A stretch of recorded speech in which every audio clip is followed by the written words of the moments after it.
Tour de Fleece is an event where spinners across the globe spin yarn in concurrence with the Tour de France. I hope you'll join me in my adventure with the Tour de Fleece as I try to spin through as much of my fiber stash as possible.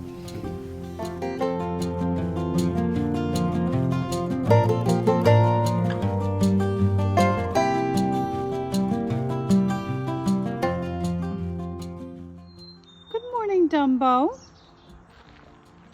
Oh, and you've brought a friend today. How lovely.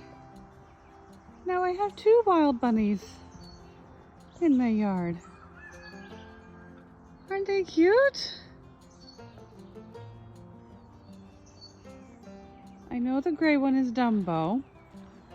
I'm unfamiliar with the gray spotted one. These are rabbits that have gotten loose from my sister's farm, and they just kind of meander.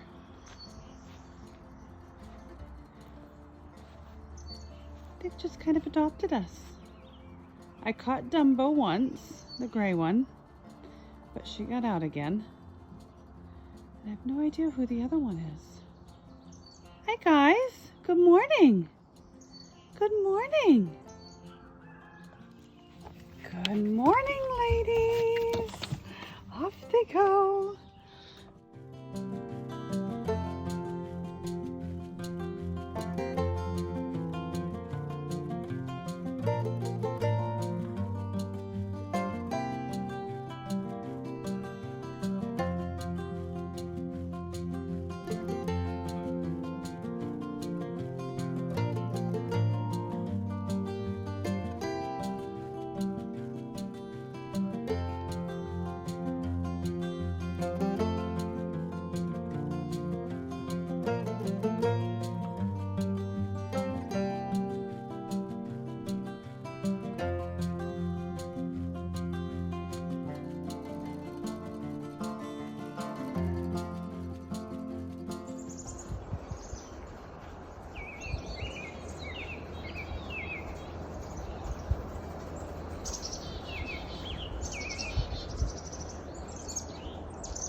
Hello, it is the end of day 17 of the Tour de Fleece and the day 15 of the Tour de France, and it has been quite a day.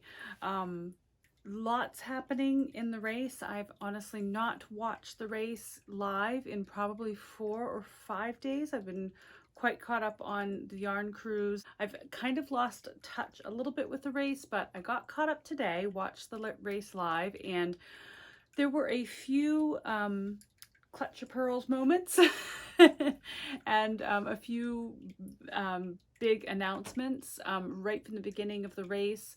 Primoz Roglic actually was pulled from the race. He will not continue with the Tour de France. As a result of his injuries that he sustained earlier in the race, they have decided to take him from the race and allow him to heal, which I certainly understand and respect that decision, and I wish him the very best and speedy healing so we can see him race again next year. What a competitor. The second person to be taken from the race that I've kind of been watching is Magnus Cort. If you remember from my previous videos, I talked a bit about him being the king of the mountain leader for the better part of the first 3-4 stages of the event. And he unfortunately was taken from the race due to COVID. So he will not continue in the Tour de France.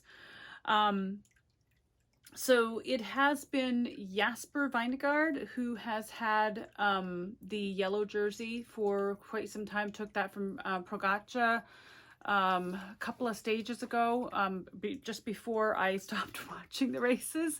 And he was on the same team as Roglic, so he has that powerhouse gone.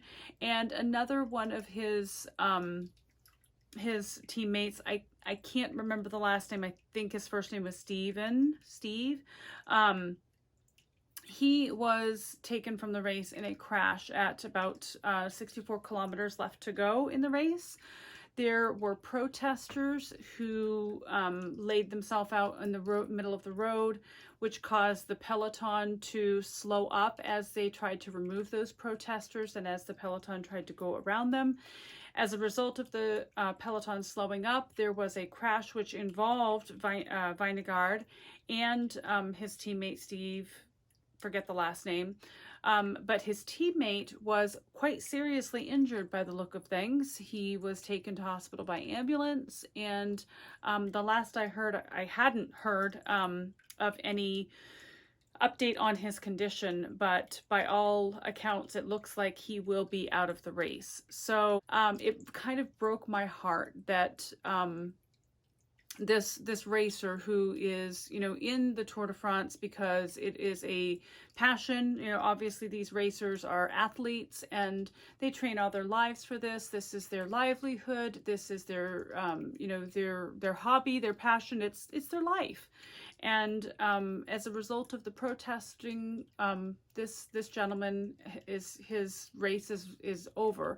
And, you know, depending on the injuries, it could be career limiting. So I absolutely respect everyone's right to voice their opinions and protest. And, you know, I support that. But when that affects another human being in a negative way, when it injures a human being, that's wrong. And so it just really was disheartening to see that happen at the Tour de France and see someone actually severely injured as a result. My heart just goes out to this racer's family and to him, and hope him a very speedy recovery, and also hope to see him next year. So that is that's it on that.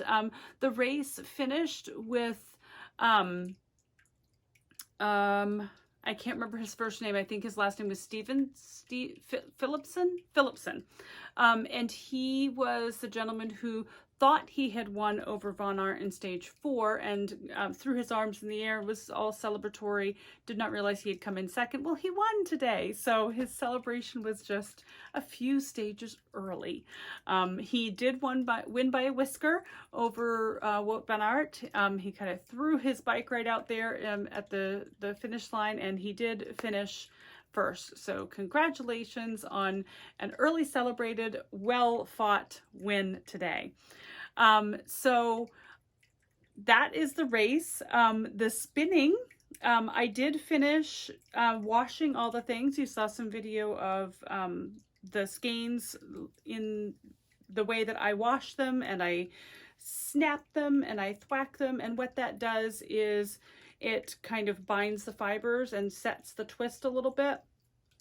Or that's what I've seen and read and heard from podcasts and books and such that I've studied in spinning or on spinning.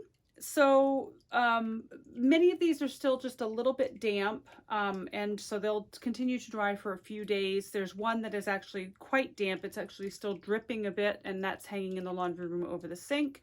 That one is the Tea and Crumpets.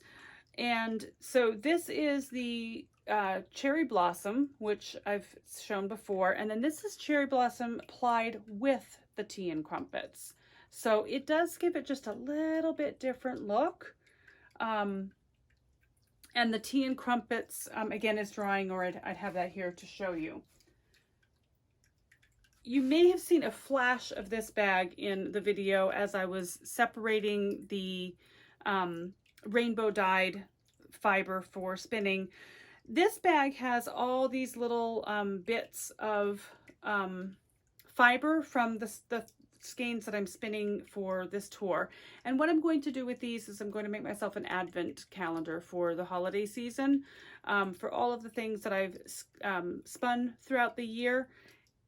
And then I will spin a kind of a crazy skein where I just spin random fibers and then ply it together and see what it comes up with. I've done this twice before, and the skeins are quite beautiful and fun.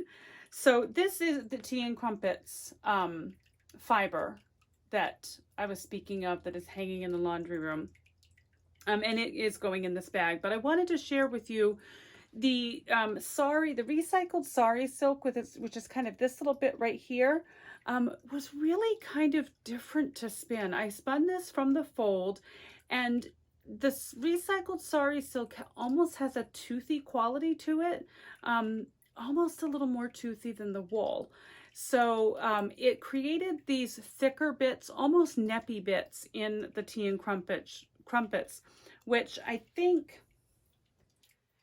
creates very interesting texture along with the neps that are in the Cherry Blossom fiber there. So just really, really cool. I can't wait to see how many yards I have of these and get them into the Odyssey shawl by Joji Locatelli. So that is, you're all up to date on the spinning, all up to date on the racing. Tomorrow is a rest day, and I am going to take a rest tomorrow. Julie and I have almost completed the Maine Yarn Cruise. We do have 2 shops left to go. There was one that we couldn't get to yesterday. We had a bit of excitement during our travels that has kind of changed my opinion on the yarning adventures and how that's going to look going forward. But you'll see that in the Maine Yarn Cruise video that we'll be releasing at the end of the month. So that is everything. I look forward to a day of rest tomorrow. I have to work, and then I have a doctor's appointment, so I'll be kind of laying low tomorrow. I'm probably catching up on a little bit of my knitting, and then I will dive into the rainbow dyed Cheviot yarn on Tuesday. So until then, I hope you all are well. I hope you enjoyed the video, and I will see you next time. Take care.